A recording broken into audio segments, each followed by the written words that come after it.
dia, nono ano. Aqui estamos para a nossa primeira aula de História, nessa penúltima semana do mês de outubro. Como vocês viram na abertura, da próxima quinta a 8, dia 29, a partir das 10 horas, será um momento de entrega do último livro deste ano letivo, volume 4, e uma oportunidade de amenizarmos essa saudade que nos separa. Vamos iniciar essa aula fazendo a correção da atividade que foi passada para casa na última quarta-feira, nossa última aula de História. Nós teríamos esse fragmento aí na página 48 e logo em seguida algumas questões sobre o modo de agir, a prática política disseminada, difundida, espalhada, pregada por Mahatma Gandhi. Então diz assim: os seguidores da desobediência civil repudiam a violência e a injustiça. Isto é, diante de uma lei injusta considerada um ato de agressão, os que aderem à desobediência civil, aquele protesto pacífico, agem de forma não violenta, desobedecendo essas leis que humilham, que são injustas, que discriminam a raça, a religião, a cultura, o sexo e etc. Eles, os que aderem a essa forma de protesto pacífico, consideram que o não à violência é a maior força a ser empregada em defesa dos direitos da pessoa humana. Dessa forma, mantém-se uma agitação contínua em favor da dignidade humana. Respondendo de forma superior, que você não vai agir da mesma maneira que o violento, a violência das leis ilegítimas e dos governos seria essa forma superior de agir, essa forma pacífica. Dizia o Gandhi: a primeira coisa, portanto, é dizer a vocês mesmos: não aceitarei mais o papel de escravo, não obedecerei às ordens como tais, mas desobedecerei. Quando estiverem em conflito com a minha consciência, o assim chamado patrão poderá surrar-vos e tentar forçar-vos a servi-los. Direis: não vos servirei por vosso dinheiro, ou ainda que sob ameaça. Isso poderá implicar sofrimentos. Vossa prontidão em sofrer acenderá a tocha da liberdade que não pode jamais ser apagada. E aí vem as questões. Em quais situações Gandhi defendia o não cumprimento das leis? Nós temos aí na quarta e última linha essa resposta. As leis não deveriam ser cumpridas quando estiverem em conflito com a consciência da pessoa. Segunda pergunta: duas práticas que integravam a estratégia de luta, denominada desobediência civil. Nessa desobediência civil, duas coisas que eles faziam.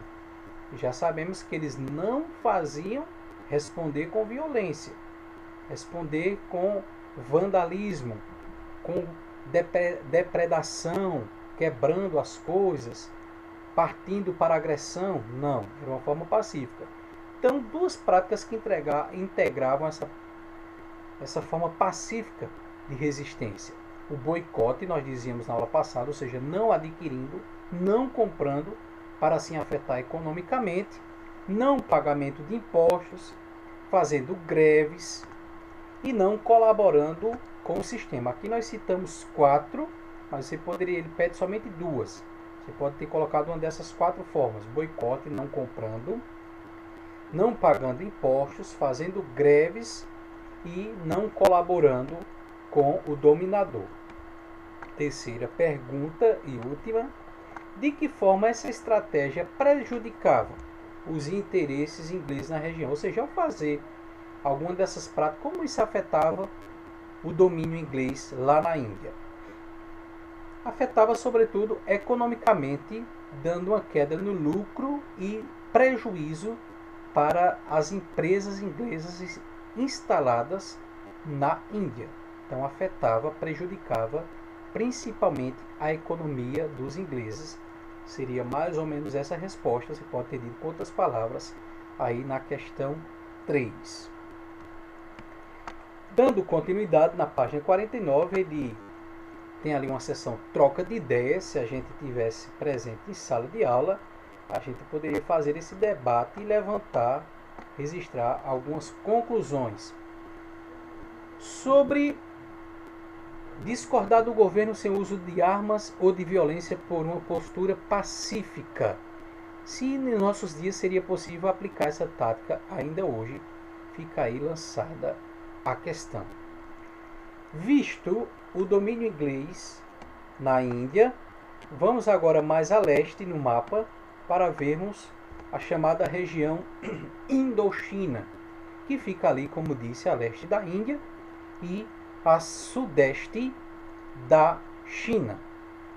A Indochina fica ali ao sul da Ásia, propriamente tendo como referência a China sudeste, e hoje corresponde aos países Vietnã, Laos e Camboja. Mas na época, esses 3 países formavam uma região só, a chamada Indochina. O início da luta pela independência dessa região começou onde hoje é o Vietnã.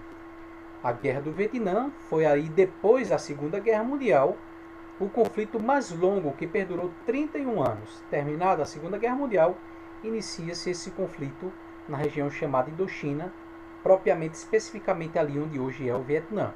Lembre, entenda bem que a região que antes era chamada de Indochina, hoje essa região ela é formada por 3 países, mas na época uma região só chamada de Indochina. Então, a luta pela separação, pela independência dessa região iniciou onde hoje é o Vietnã, que era uma das 3 regiões que compunham a Indochina, ou um dos 3 atuais países que antes compunham a Indochina. Então nós tivemos ali essa famosa Guerra do Vietnã, nós já mencionamos ela na aula passada, muito explorada pelo cinema, e se tornou famosa pela exploração, pela intervenção, pela intromissão dos Estados Unidos nessa chamada Guerra do Vietnã. Essa região inicialmente era de domínio francês, mas aí no ano de 1930 foi a vez dos japoneses entrarem em cena querendo tomar dos franceses a região da Indochina. Então em 1930 os japoneses invadem a Indochina e tanto contra o domínio francês como também contra o domínio japonês, vão surgir aí alguns grupos nacionalistas, ou seja, alguns grupos que defendiam a identidade, a criação de uma nação. Entre esses grupos está o grupo do Viet Minh, que era o Partido Comunista Vietnamita, criado por esse senhor, o Ho Chi Minh. Então ele consegue, se organizar politicamente, expulsar os japoneses no ano de 45, só que ainda tinha um problema. Lembra que a gente acabou de dizer que antes dos japoneses invadirem, eles invadiram para tentar tomar a região do domínio francês. Então aquela região, nesse contexto de neocolonialismo, nesse contexto de imperialismo, foi uma região dominada inicialmente pelos franceses. Os japoneses entram em cena em 1930 para tentar tomar a região dos franceses para o seu domínio, para o domínio japonês. Nessa briga pela região entre franceses e japoneses, dentro do território surgem grupos nacionalistas que vão defender a identidade de uma nação para não pertencer a nenhum povo, nem ao domínio do povo europeu francês, nem ao domínio asiático dos japoneses. Vão querer ser uma nação independente. Então eles conseguem expulsar os japoneses em 45, faltava ainda expulsar os territórios, as colônias de domínio francês.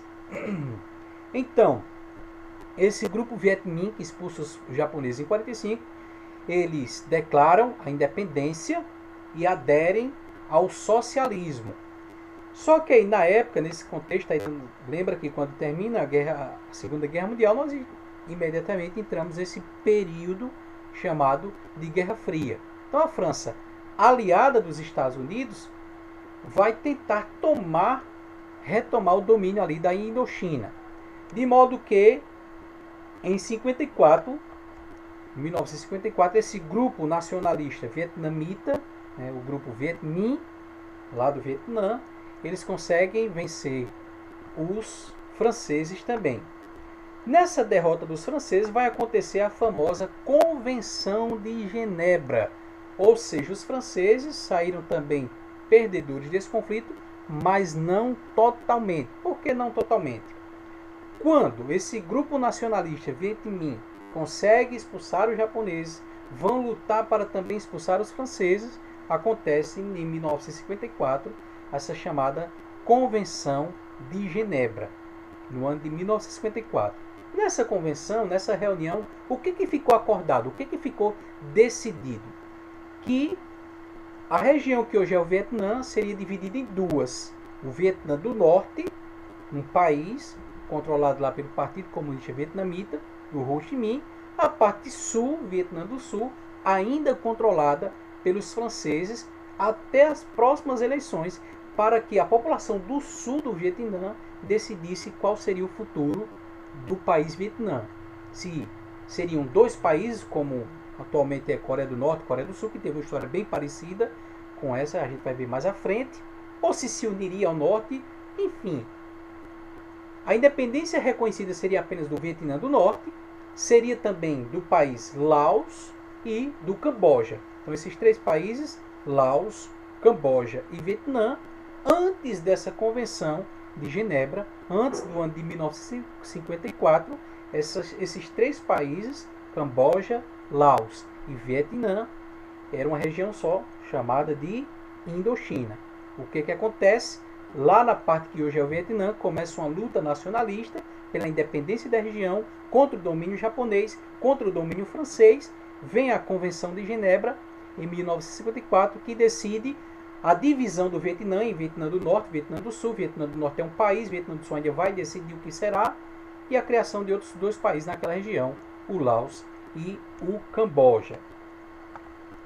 Os Estados Unidos, como o Vietnã do Norte nasce como um país socialista, para que o Norte não influencie o Sul e aumente o domínio comunista na Ásia, os Estados Unidos começam ali a investir e ajudar os franceses que ainda ocupam o sul do Vietnã, para tornar a parte sul do Vietnã uma vitrine capitalista, que atraísse através dos investimentos capitalistas, através daquela divulgação de que o sistema capitalista, o sistema financeiro, o sistema monetário, o que vale é o enriquecimento e não o controle do Estado, como é o governo comunista, fazer disso uma vitrine que pudesse atrair outros naquela briga de zonas de influência que a gente já viu que era uma das marcas do período da Guerra Fria. Assim, os Estados Unidos vão fornecer dinheiro para melhorar as condições de vida da população do sul do Vietnã. Entretanto, em virtude da corrupção, esse dinheiro nunca chega até o povo, aumentando a pobreza no sul. E aí vai ser criada lá no sul do Vietnã a Frente Nacional de Libertação, mais conhecida como os Viet Congs, de tendência socialista e similar àquele grupo do norte que conseguiu a independência do norte do Vietnã. E aí você tem o mapa, né, na página 50, dessa região que seria a Indochina e que hoje corresponde aos países Vietnã, que antes de ser um país unificado houve essa divisão, que a gente já procurou mostrar, e também Laos e Camboja. Antes da unificação, nessa divisão causada pela Convenção de Genebra, o norte se torna independente, mas o sul ainda sob o controle dos franceses. Temendo que a influência do norte comunista chegasse também ao sul, entra em cena quem? Os Estados Unidos, com investimentos capitalistas, procurando trazer e divulgar o sistema na Ásia. Então, essa divisão ocasionada na Convenção de Genebra em 1954. Situação política. Nós tivemos o Vietnã do Norte como um país independente e o Vietnã do Sul ainda como uma colônia da França. Está um pouquinho apagado ali, mas vocês podem... Deixa eu ampliar aqui para ver se melhora a nossa visualização. Eu vou dizendo o que é que está escrito ali. Situação política em 54 do Vietnã do Norte, um país independente do Vietnã do Sul, um território ou uma colônia da França. Sistema econômico adotado no Vietnã do Norte foi o sistema socialista, no Vietnã do Sul, capitalista. Países aliados do Vietnã do Norte, China e União Soviética. Países aliados do Vietnã do Sul, Estados Unidos. Grupo guerrilheiro do Vietnã do Norte, os Viet Minh. Está na página anterior essa resposta. O grupo guerrilheiro do Vietnã do Sul, os Viet Congs. Capital do Vietnã do Norte, é só olhar também no mapa, Hanoi. E a capital do Vietnã do Sul, Saigon. Aqui no mapa aparece essa capital. Então, mesmo que não dê para ler, mas o professor acabou de dizer as respostas, você pode pausar, preencher e depois retomamos aí. Preenchida a tabelinha, dando continuidade, já dissemos que o norte representava uma ameaça socialista que poderia se impor na unificação da região do norte e do sul do Vietnã. Então, os Estados Unidos vão investir aí com armamentos, orientação militar, de modo que a França anuncia a retirada de suas tropas. Mesmo assim, ainda nós tínhamos a presença de soldados estadunidenses. Em 1961, os Estados Unidos anunciaram o envio de tropas para o Vietnã, mesmo os franceses retirando suas tropas de lá. As tropas estadunidenses, lutando de maneira tradicional, com tiros, encontram grandes dificuldades para se adaptar às condições climáticas ali do sul da Ásia. E encontram dificuldades para vencer o grupo guerrilheiro do sul, os Vietcongs, que empregavam táticas de guerrilhas e conheciam a região, tinham facilidade e saíam em vantagem contra as tropas estadunidenses. Por isso, os Estados Unidos utilizaram lança-chamas, bombas de bilha e de fósforo, além de armas químicas, como o agente laranja e o napalm, nas aldeias vietnamitas. Então, como a batalha por terra eles levavam desvantagens, procuraram ganhar a guerra do Vietnã, os Estados Unidos, pela batalha aérea com lançamento de bombas e armas químicas. E aí você tem na página 51 um retrato dessas armas químicas lançadas aí pelos Estados Unidos. E um retrato do que foi um pouquinho essa guerra aí. Essa famosa foto, sobretudo quando você coloca lá Guerra do Vietnã, deverá aparecer sobretudo essa garotinha, A legenda da imagem fala o nome dela, Kim Push. Então foi uma garota que se tornou símbolo porque o fotógrafo conseguiu registrar o momento em que ela corria dos bombardeios. E o que chama a atenção nessa foto é que enquanto as crianças choram e correm desesperadas, a mídia, os jornalistas se aproveitam para fazer a sua função, porque ganham para isso e não perder nenhum ângulo. Ou seja, ao invés de ajudar, a gente vai trabalhar, fazer aquilo que nos dá dinheiro. A dor humana é o que nos traz o sucesso, é o que sustenta o nosso ganha-pão. Infelizmente, o exercício da profissão, o interesse financeiro falou mais alto do que a ajuda às vítimas.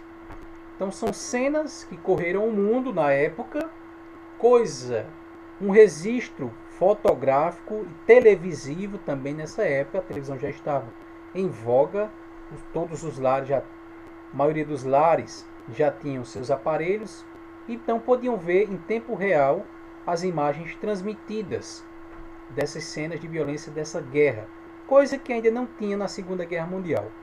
Sendo que na Guerra do Vietnã, por volta da década de 70, as imagens correram o mundo. Isso fez com que a opinião pública das nações e, sobretudo, da população norte-americana se voltasse contra o governo dos Estados Unidos, por eles estar se interferindo numa guerra que não dizia respeito ao seu país. Então isso influenciou, pressionou para a retirada das tropas estadunidenses, a violência empregada, a falta de apoio nacional e mundial. No entanto, após a retirada das tropas estadunidenses dentro do território do Vietnã, a guerra aí perdurou por mais 3 anos, uma guerra civil em que se o Sul iria se unir ou não ao Norte, como é que ia ficar a situação ali. Haviam pessoas no Sul que defendiam o capitalismo e os Vietcongs, que era o grupo guerrilheiro do Sul, que defendia o socialismo. A situação foi resolvida em 1976 com a unificação do Vietnã, que surge aí um país unificado sob o sistema socialista. Sobre essa historinha da Indochina, vocês têm uma perguntinha aí, organize as ideias, em que vocês deverão marcar a alternativa correta e mandar lá no Class 1. Bons estudos, abençoada restante semana, até quarta-feira.